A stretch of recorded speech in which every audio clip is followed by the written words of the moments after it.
আমি দেখবো কতগুলো পেপার লাগে একটা ডিমকে ভাঙা থেকে বাঁচাতে। ফার্স্ট ট্রাই, একটা পেপার একটা ডিম। 3, 2, 1। গাইস ডিম ভেঙে গেছে। এইবার 15টা পেপার নিয়েছি। 2, 1।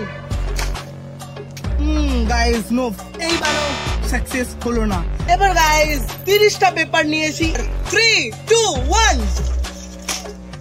ঠিক এবারে সেফলি ল্যান্ড করেছে। OMG নো গাইস, এইবার তো ডিম পুরোপুরি ভেঙে গেছে। গাইস অনেকগুলো হেভি পেপার হয়ে গেছে। এবার আমরা নিয়েছি 50টা পেপার। ডিমটাকে মাঝখানে রাখবো এবং দেখবো এবার কি সেফলি জেট সিকিউরিটির মতন ডিমটা কি সেফলি ল্যান্ডিং করবে। 3, 2, 1। গাইস আই সাপোজ এইবার তো সাকসেসফুলি ল্যান্ডিং করেছে। দেখি OMG গাইস, ডিমটা ঠিকঠাক আছে। গাইস এইটা জাস্ট শুরু। এবারে ডিম থেকে যদি মুরগির বাচ্চা দেখতে চান তাহলে আমাকে ফলো করে দিন এবং চ্যানেলটাকে সাবস্ক্রাইব করে দিন। Love you, bye by.